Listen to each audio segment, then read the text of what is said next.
시간이 되었으므로 7월 3일 목요일 새벽 기도를 시작하겠습니다. 하나님 아버지 감사합니다. 오늘도 이 아침에 하나님 앞에 기도하게 하시니 감사합니다. 오늘 기도하는 중에 광야 같은 나의 영적 상태가 새 일을 행하신 하나님의 약속을 믿고 살아나는 하루가 되게 해주세요. 예수 그리스도 이름으로 기도합니다. 아멘. 먼저 강단 말씀 나누겠습니다. 새로운 시작이라는 제목으로 이사야서 43장 18에서 19절 제가 읽겠습니다. 너희는 이전 일을 기억하지 말며 옛날 일을 생각하지 말라. 보라, 내가 새 일을 행하리니 이제 나타날 것이라. 너희가 그것을 알지 못하겠느냐? 반드시 내가 광야의 길을 사막의 강을 내리니. 아멘. 우리의 영적 상태를 항상 점검해야 합니다. 내가 무엇 때문에 낙심하고 좌절하고 이 고통이 반복되는지 점검해야 합니다. 그리고 그것을 먼저 인정하고 하나님 앞에 나와야 합니다. 우리는 사죄의 확신이 있습니다. 예수님을 믿고 영접하는 순간 하나님의 자녀가 됩니다. 그러나 하나님과의 관계는 늘 점검해야 합니다. 우리의 회개의 시작은 인정에서부터 시작한다고 말씀하셨습니다. 이사야서 43장 말씀에 너희는 이전 일을 기억하지 말라 하셨습니다. 이전 일에 잡히지 말라는 말씀입니다. 같은 어, 말인데 옛적 일을 생각하지 말라는 것입니다. 기억하고 생각하지 말고 대신에 우리는 볼 수 있어야 합니다. 하나님이 새 일을 행하실 것입니다. 이제 나타내실 거라고 하셨습니다. 이제 하나님의 약속을 성취하실 것이라고 하셨습니다. 반드시 광야에 길을 내실 것입니다. 광야에서 메마른 땅에 길을 내실 거라고 하셨습니다. 우리의 심령이 광야와 같습니다. 사막에 강을 내겠다고 하셨습니다. 우리가 이전 일을 기억하고 잡혀 있으면 내 심령이 메마른 사막과 같은 상태입니다. 이사야서는 바벨론이라는 강대국의 포로로 잡혀 있는 절망적인 상황에서 주신 말씀입니다.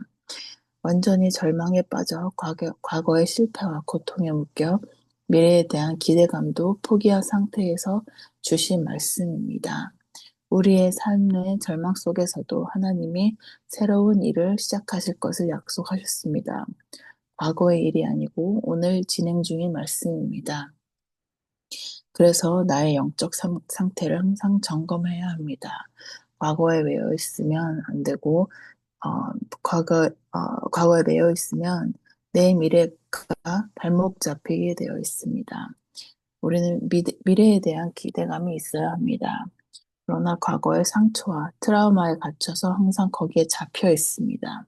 그리고 무의식, 잠재의식, 영혼 깊은 곳까지 잡혀 있습니다. 그것들이 우리의 미래를 발목 잡고 있습니다. 우리는 새로운 시작을 해야 합니다. 첫 번째로 가장 중요한 것이 복음 각인이라고 말씀하셨습니다. 복음으로만 우리의 과거와 상처와 트라우마를 없앨 수 있습니다.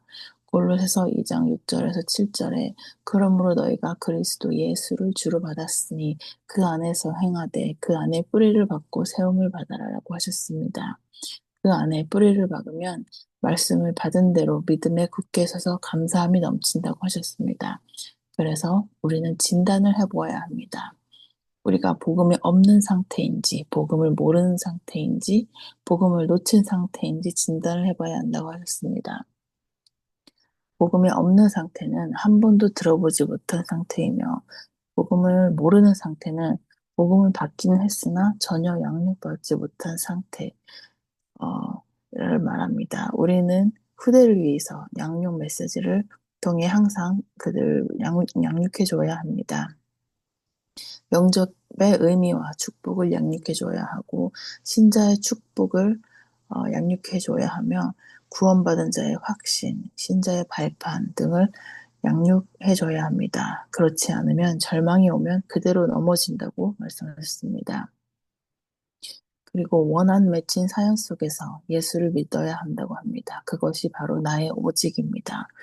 그러므로 오직 예수 그리스도를 믿어야 하는 원한 맺힌 사연 속에서 믿어야 한다고 하십니다. 내 인생이 광야 같고 사막 같으면 후대에게도 광야 같고 사막 같은 삶밖에 보여줄 수가 없습니다. 불신자 시절에 대한 원한을 가지고 이래서 우리 가문이 망할 수밖에 없었구나를 알아야 합니다. 어느 날 복음이 부딪혀왔습니다. 그래서 모든 것이 이해가 되었습니다. 그리스도가 아니면 안 되는구나를 인정하고 성령의 터치가 있었음을 양육해줘야 합니다. 마지막으로 복음을 놓친 상태란 실제로 내 삶에 복음을 적용할 수 없는 상태입니다. 복음의 각인에 실패해서 복음이 없으니까 고통과 재앙이 들이닥칩니다. 원색 복음이 석고 복음으로 바뀌는 시간입니다. 우리 인생을 바꿀 수 있는 것은 오직 원색 복음입니다. 복음을 모를 시절에 원한 맺힌 사연이 있어야 합니다. 하나님의 은혜로 예수를 믿게 된 눈물의 사연이 있어야 한다고 하십니다. 아니면 다른 복음을 믿게 되는데 복음 각인에 실패해서 이스라엘이 노예 포로 속국을 계속 반복한다고 하셨습니다. 오늘날도 우리는 정신건강, 사회, 분열, 중독 문제들이 여기서 오는 것이라고 하셨습니다. 이때 사사시대에 내 생각이 옳은 대로 한다고 하셨습니다. 나중에는 우상 숭배를 해버리는데 그때마다 주변 강대국에게 지배당하고 고통 속에 살게 되었습니다. 그래서 우리는 항상 우리를 점검해야 합니다. 복음이 없는 상태는 예수 그리스도를 영접해야 합니다. 본 어게인을 해야 비로소 말씀이 들리게 된다고 하셨습니다. 복음을 모르는 상태는 제대로 가르쳐주고 배워야 합니다. 양육을 제대로 받아야 합니다. 복음을 알지만 놓친 상태는 실제적으로 적용이 되는 훈련을 해야 합니다. 복음이 각인되면 시대를 살릴 수 있습니다. 두 번째로 기도의 뿌리를 내려야 합니다. 하나님과 소통하는 힘이 있어야 합니다. 나무가 깊은 뿌리를 내리듯이 기도의 뿌리 내려야 합니다. 기도의 뿌리가 깊은 사람은 깊은 힘을 가진 사람은 웬만한 문제가 와도 넘어지지 않습니다. 복음 누리는 기도의 뿌리가 약한 사람은 영적인 힘이 없습니다. 그래서 언제나 사람의 인정과 위로를 받으려고 합니다. 사도행전 16장에 바울과 실라가 감옥에 들어갔습니다. 바울과 실라가 기도하며 찬양했는데 지진이 나고 감옥 문이 열리게 되었습니다. 그래서 우리는 진단을 해야 합니다. 기도를 모르는 상태, 안 하는 상태, 하고 싶어도 또 못하는 상태에 있습니다. 기도를 모르는 상태는 영적으로 무지한 상태입니다. 성공이 내 인생의 문제의 해결이 된다고 믿고 창세기 3장, 6장, 11장의 응답이 바로 해답이라고 착각하고 있습니다. 자기의 경험과 수준으로 살아보려고 발버둥 칩니다. 결국 어느 날 다 이룬 후에 혼돈이 찾아온다고 합니다. 복합적으로 섞여서 혼돈이 오다가 깨끗이 정리가 되는데 그것은 깨끗이 정리가 된 게 아니고 아직 혼돈이라고 하십니다. 심플은 두 가지의 심플이 있는데 공허에서 오는 것도 어, 공허에서 오는 심플이 있고 두 번째는 공허에서 오는 심플이 있는데 그것은 영적인 혼란 그 자체라고 하셨습니다. 공허는 바로 흑암이 들어가기 직전입니다. 내려놓은 것이 아니고 포기한 상태라고 했습니다. 그리고 그 다음에는 영적 문제로 빠져들어가게 되어 있습니다. 그래서 우리는 기도를 제대로 알아야 합니다. 기도를 하지 않으면 우리는 영적인 무능에 빠지는데 문제만 생기면 사람을 찾아가고 사람을 원망하게 됩니다. 언제나 사람 말을 듣고 결정하고 인정도 사람 따라서 하면 혼자 끙끙대지만 아무것도 안 되는 상태에 빠지게 돼. 기도를 안 하는 상태에는 영적인 분열이 찾아옵니다. 바로 우리는 항상 다른 것에 빠져 있고 영적으로 산만하고 말씀에 집중이 안 되는 상태입니다. 인정 욕구에 집착하고 중독에 빠지게 되어 있습니다. 심각한 영적 문제인 흑암으로 전이되기 바로 직전이며 영적 포로노의 속국에 빠지게 됩니다. 그래서 우리는 기도를 공부해야 한다고 하십니다. 문제, 사건, 현실 앞에서 기도를 해야 합니다. 배우는 것이 아니고 하는 것입니다. 그리고 문제는 기도하라고 주시는 사인입니다. 우리는 서로에게 기도를 요청하고 부탁해야 하며 양육하는 사람은 기도를 할 수 있도록 후대를 도와줘야 합니다. 전도의 대상자를 놓고 기도문을 쓰고 평생 언약을 놓고 기도문을 써보고 강단 말씀을 두고 또 기도문을 써보는 연습을 해야 합니다. 바로 영적 질병 시대에 치유할 수 있는 복음 누리는 기도를 해야 합니다. 마지막으로 전도 체질입니다. 전도는 하나님의 사랑을 나누는 것입니다. 너는 말씀을 전파하라. 때를 얻든지 못 얻든지 항상 힘쓰라. 범사에 오래 참음과 가르침으로 경책하고 권하라. 라고 하셨습니다. 원한 맺힌 사연을 가지고 오래 참는 것입니다. 우리는 전도에 상처가 있는 상태가 있습니다. 부담을 가지고 있는데 그것은 전도를 오해하고 있어라고 하십니다. 전도에 대한 체험이 전혀 없습니다. 무조건 영접을 해야 한다는 것이 아니고 강요를 해야 하는 것이 또 아니고 우리의 이미지가 중요하다고 말씀하셨습니다. 전도를 장사꾼처럼 하는 게 아니고 기쁨과 자원하는 마음으로 해야 합니다. 우리의 삶의 우선순위는 전도이며 본업은 예배라고 하십니다. 모든 것 위에 가장 우선순위가 되어야 합니다. 전도는 우리 삶의 필수입니다. 평생 해야 할 일이며 선택이 아닙니다. 그래서 우리는 항상 구원의 길을 기본적으로 알고 있어야 합니다. 구체적으로 양육을 받아야 하고 체계적으로 훈련을 받아야 합니다. 한 명이라도 한 명을 전하더라도 편안한 가운데 정확하게 해야 합니다. 그리고 새로운 시작을 위해 결단해야 합니다. 인간의 근본 문제를 볼 수 있어야 합니다. 하나님 떠난 인간이 사단에게 갇혀 있는 원한 맺힌 사연이 있어야 한다고 하십니다.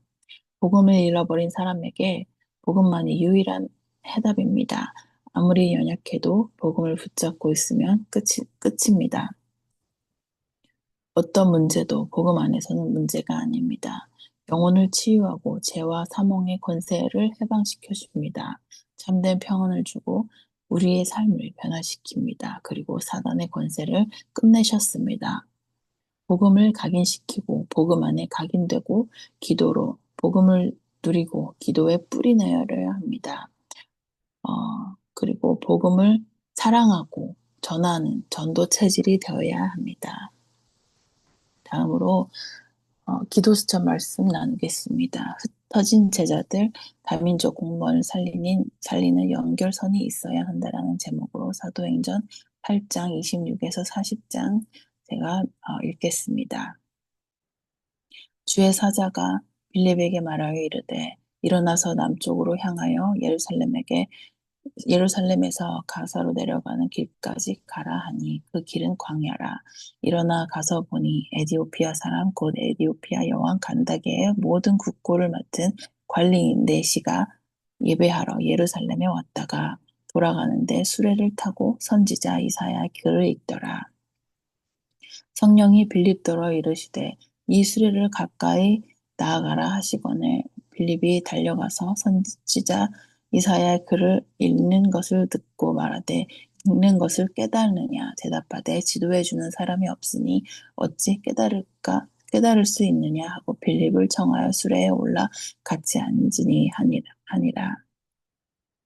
읽는 성경 구절은 이것이니 일러스되 그가 도살자에게로 가는 양과 같이 끌려갔고 털 깎는 자 앞에 있는 어린 양이 조용함과 같이 그의 입을 열지 아니하였도다. 그가 굴욕을 당했을 때 공정한 재판도 받지 못하였으니 누가 그의 세대를 말하리요. 그의 생명이 땅에서 빼앗김이로다 하였거늘 그 내시가 빌립에게 말하되 청컨대 내가 묻노니 선지자가 이 말한 것을 누구를 가리킴냐 자기를 가리킴이냐 타인을 가리킴이냐 빌립이 입을 열어 이 글에서 시작하여 예수를 가르쳐 복음을 전하니 길 가다가 물 있는 곳에 이르러 그 내시가 말하되 보라 물이 있으니 내게 세례를 받음은 무슨 거리낌 있느냐. 이에 명하여 수레를 멈추고 빌립과 내시가 둘 다 물에 내려가 빌립의 세례를 베풀고 둘이 물에서 올라갈새 주의 영이 빌립을 이끌어간 자지라. 내시는 기쁘게 길을 가므로 그를 다시는 보지 못하니라. 빌립은 아소도에 나타나 여러 성을 지나다니며 복음을 전하고 가이사랴에 이르니라. 아멘. 공무원이 가지는 비밀망대가 있다고 하셨습니다. 가정은 금토일 시대를 열어야 합니다. 우리 집이 미션홈이 되게 만들어야 합니다. 집으로 아이들과 부모들이 모이게 하면 자동적으로 RUTC가 되어집니다. 큰 일을 하려 하지 말고 주변에 영적으로 어려운 사람들이 있다면 그리고 그중에 엘리트들도 많이 있을 것입니다. 그러면 답을 주면 됩니다. 이렇게 지교회가 시작된다고 하셨습니다. 조금만 해도 많은 사람을 살릴 수가 있습니다. 엘리트들이 복음의 답을 얻으면 답이 됩니다. 그것이 바로 브레인 선교사라고 하셨습니다. 피장 시몬의 집에서 이라고 나옵니다. 피장 시몬은 가죽 장사라는 말입니다. 이스라엘과 로마의 고급 공무원을 상대하는 사람이었습니다. 하나님이 이곳에 역사하셨습니다. 자주장사 루디아, 붉은 비단 장사입니다. 바로 지금의 말로 카펫 장사라고 하셨습니다. 아주 고급 공무원들이 쓰는 물건입니다. 하나님이 루디아에게 역사하셨습니다. 고넬료, 로마 이달리아대 백부장이었습니다. 로마가 세계를 정복했을 때 특별 군인을 파송하는 사람이었습니다. 거기에 고넬료가 복음을 받았습니다. 성경의 제일 역사가 일어난 곳들이 바로 공무원이라고 말씀하셨습니다. 제일 어려운 것 같지만 복음의 답을 가지고 있으면 제일 쉬운 것이라고 하십니다. 그러면 세계 선교의 문이 열리고 다민족도 살리는 응답이 일어납니다. 브리스가 부부가 텐트를 만들었습니다. 로마가 세계를 정복하는데 임시 건물이 바로 텐트였습니다. 이것이 다 연결이 된 것입니다. 세계 복음화에서 국내 복음화까지의 키는 바로 공무원이었다고 하십니다. 그리고 따져보면 다윗, 여호수아, 갈렙 이 모두들이 공무원이었다고 볼 수 있습니다. 하나님께서 남기고 간 것이 예수님께서 우리에게 남기신 것이 하나 있습니다. 우리에게 다 버리라고 하셨고 보혜사 성령을 보내겠다고 하셨습니다. 이것을 40일 동안 각인시키셨습니다. 이 언약을 붙잡고 마가다락방에서 놀라운 체험을 하게 하셨습니다. 사도의 가르침을 따라라고 예배가 살아남을 말씀하셨습니다. 그리고 날마다 성전에서 날마다 집에서라고 말씀하셨습니다. 그리고 나면 24, 25 영원이 되어집니다. 가장 편안한 시간에 삶 집중해야 합니다. 그러면 삶 세팅과 삶 응답이 따라옵니다. 우리 가정의 금토일 시대를 열어야 합니다. 이것으로 충분히 우리는 세계 복음화를 할 수 있다고 말씀하셨습니다. 그런 말을 마치고 기도 제목을 나누겠습니다. 지금 이 시간 담임 목사님과 시간 장로님께서 동부 노예 주간 페루 의료 선교와 집중 훈련차 출타 중이십니다. 전도자의 발걸음을 보호하시고 페루 현장에서 영육간에 치유되며 살아나는 역사가 일어나게 돌아오시는 그 시간까지 하나님의 오력으로 지켜주시도록 기도해 주세요. 지난 주간에 여름 성경학교를 은혜 안에서 치르게 하신 것에 감사드리며 우리 아이들이 복음 안에서 지속적으로 양육받고 부모 세대를 넘어 영적 서밋으로 설 수 있도록 함께 기도해 주세요. 그리고 부족한 손길이지만 최선을 다한 우리 교사들과 언제나 우리 교사들에게 언제나 하나님이 동양해 주시고 오력을 더해 줄 것이며 기도해 주시고 교회 안에 그대를 사랑하는 많은 성도들의 도움의 손길을 기억해 주시고 하나님이 항상 축복해 주시도록 기도해 주세요. 10월에 있을 세세명 초청 전도 캠프를 위해서 기도해 주세요. 하나님의 소원인 영혼 구원의 날이 되는 축제가 될 수 있도록 그리고 그를 위해 기도하며 준비하는 우리가 먼저 은혜 받고 하나님의 새 일 행하심을 볼 수 있도록 기도해 주세요. 교회 안에 질병으로 힘든 시간을 보내고 계시는 분들과 중요한 일들을 앞두고 계신 분들 위해 기도해 주세요. 하느님 앞에서 집중으로 기도하다가 하나님 말씀이 언약이 되어지고 24, 25 영혼의 응답으로 어, 연결될 수 있도록 기도해 주시고 대학 캠퍼스 현장의 렘넌트들과 사역자들, 군 선교 현장의 군 선교사들과 산업과 학업 현장의 중직자, 렘넌트들 위해서 하나님이 주시는 힘으로 언약 붙잡고 힘차게 나아갈 수 있도록 기도해 주시고 언약 성전을 위하여 함께 기도해 주세요. 삶들이 회복되고 교회의 사명이 회복되는 성전을 지을 수 있도록 함께 기도해 주시고 주기도문으로 마치겠습니다. 하늘에 계신 우리 아버지여 이름이 거룩히 여김을 받으시오며 나라가 임하옵시며 뜻이 하늘에서 이루어진 것 같이 땅에서도 이루어지이다. 오늘날 우리에게 일용할 양식을 주옵시고 우리가 우리에게 죄 지은 자를 사하여 준 것 같이 우리의 죄를 사하여 주옵시고 다만 우리를 시험에 들게 하지 마옵시며 다만 악에서 구하옵소서. 대개 나라와 권세와 영광이 아버지께 영원히 있사옵나이다. 아멘.